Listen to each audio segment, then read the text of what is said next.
record again, and then I will share a screen again. Desktop. I will probably not be able to get out of it again, which is frustrating, but I'm technically challenged, so here we go. Okay, so here we are. We were talking about Jenny, that 35-year-old mother of 3, and the fact that we're just telling her, girl, that's an easy fix, do it the old-fashioned way, and we're creating this resistance, right? So again, here we go, back into the presentation.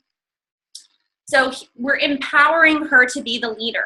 So while I know I need to eat better, I need to lay off the soda and stop buying chips, I probably also need to exercise. I mean, everyone who looks at a magazine cover knows what to do. The problem for me is just doing it. So wow, she just told us everything that we would have told her and created resistance about. Amazing what happens when you allow people to try to guide their own process.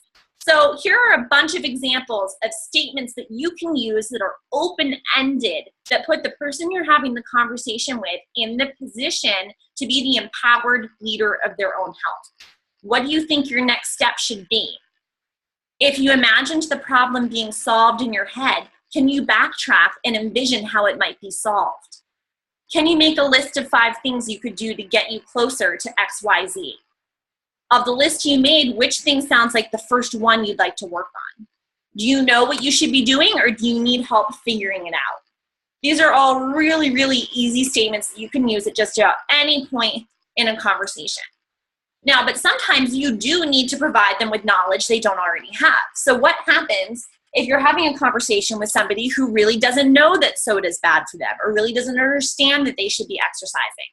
You do need to provide them that knowledge, but you need to do it very carefully. The first thing to do is ask permission so they open their minds. Is it okay if I share some thoughts with you on what I think would help you? This is especially important if you're doing a lot of inviting and private messaging. Nobody likes unsolicited messages, so you're already on thin ice when you start that conversation. If you're immediately providing unsolicited advice, it's even worse. They're going to shut down on you. Don't tell them what they should do is the next important point. Tell them what typically works for others and let them decide if it would work for them. So you could say, I think that if you had accountability, you could do it. Resistance, resistance, resistance. That's what's being created there. Or instead, you could say, in my experience as a coach, most people find that accountability is the most important thing that they're missing. Once they have accountability and a sense of community, they feel like they can accomplish anything. Does that sound like you? Again, put the ball in their court. Let them be the leader in their own health. Let's talk about an example from a challenge group. Let's say Pam has been in your challenge group for a week. She's not remembering to do her workouts. You're checking on the challenge tracker app and you see that she hasn't done one for the whole week, and you spark a conversation about it. She admits it's been a challenge for her. What do? Do you immediately start telling her how she can improve the situation? I hope that by this point we see that no, that is not what we are supposed to do. Instead, use reflective listening and validate her, validate what she's experiencing. Say, Pam, I understand learning to work out and fit it in your schedule is really, really hard in the beginning. I know you're doing the best you can, and we're going to figure this out together. And then from this point, ask her if she'd like some assistance troubleshooting the situation. Because maybe she doesn't. Maybe she just wants to work on it on her own, and that's not for you to decide. So ask her, do you want some help?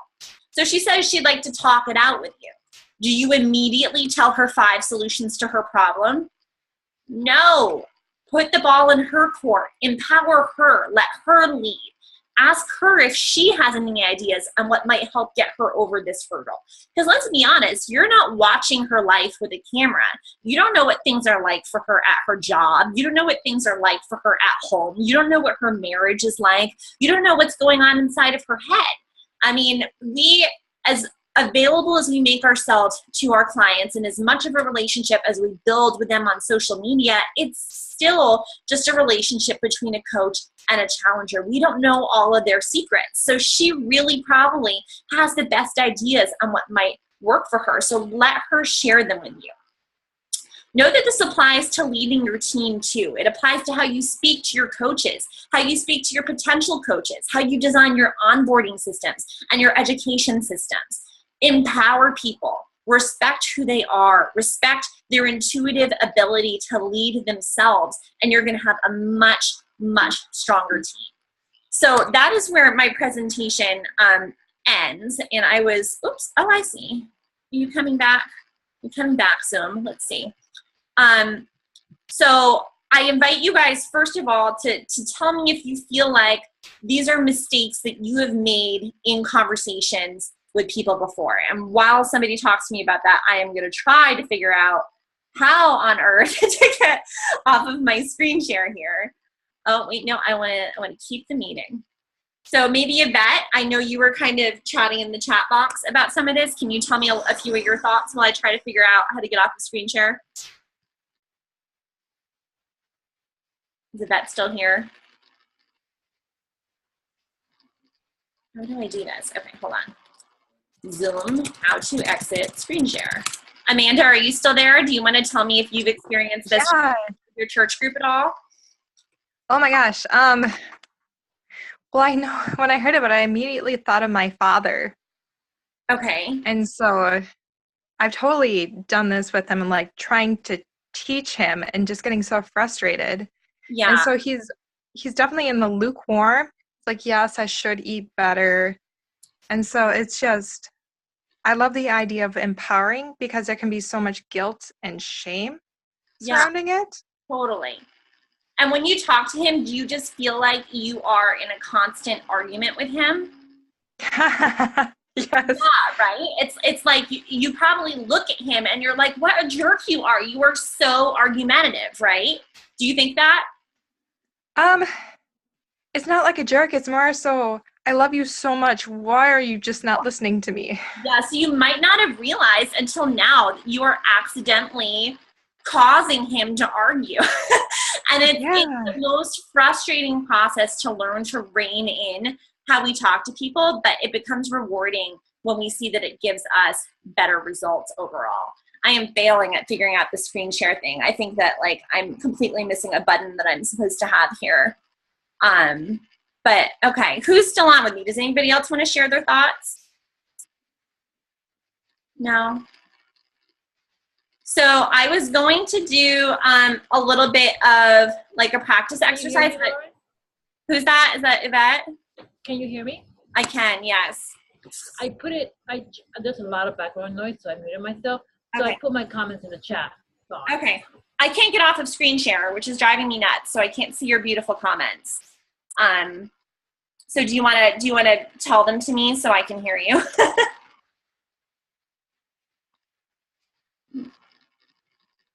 Why isn't this working? Yes. Yes to the question that you said, have we found ourselves doing the things that you were sharing with us? Absolutely. All the time. Not only with potential clients, but also with my own family. Yeah, right? Totally. Kids, husband. With everything. Yes. So Definitely. I'm going to write in the chat box the name of the textbook, because believe it or not, I actually learned all of this from a textbook. I didn't take a class. I read a clinical psychology textbook because I had heard about this being such a powerful tool for working with people. So it's called Motivational Interviewing 3rd edition. According to my Kindle, it takes 6 hours to read it. But for me, it was worth all 6 hours of reading it. I learned so much from it. And it's like what I'm presenting to you guys is really just the skeleton of the ideas and trying to give you guys as much as possible to implement immediately. But I highly recommend you guys check out Motivational Interviewing 3rd edition and kind of see if that helps you take it to the next level. So that's it. Do you guys have any questions? Does it go into how to bring people back, like once you've made the mistake of speaking to him in a way that put them in the defensive mode, or it's just there's just a lost cause after that? You know what? I do think that somewhere in the book it talks about sort of repairing that relationship. But I, for the life of me, can't remember any of the advice that they gave. I'm sorry. Okay.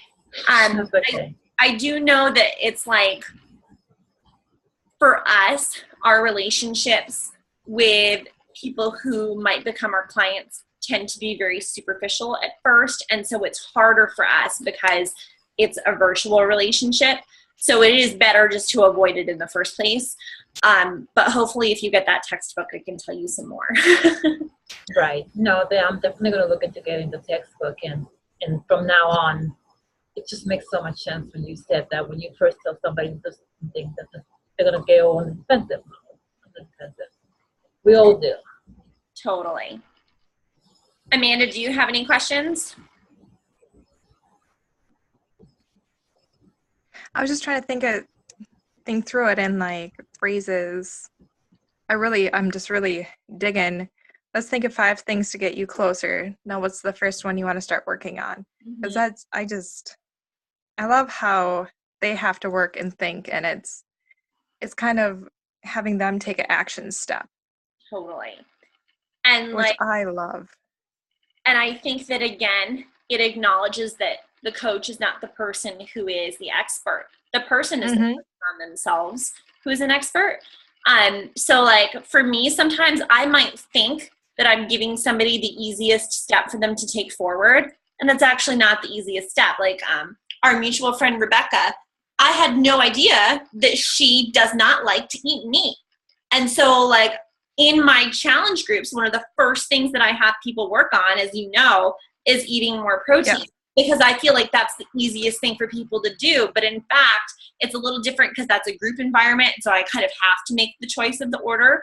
But if we've been working on a one-on-one and I had said, I think you should eat meat next, I'm just ignoring that opportunity to learn so much about that person. It's really powerful when you give them an opportunity to speak about themselves.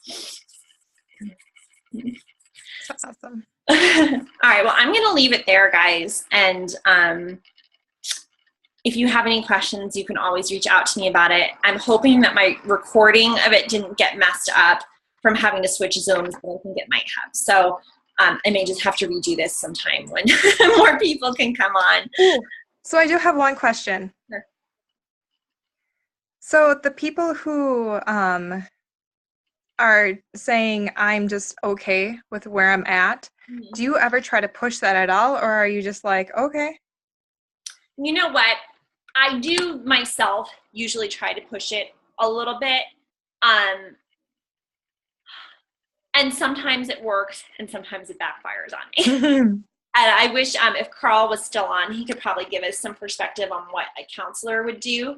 But, you know, if you approach that situation and say, I understand that like you're setting your boundary and you don't want to do this. I'm just curious, would you be interested in hearing what has worked for other people who have said the same thing to me? Oh, okay. And again, the most important thing is to get their permission to share with them.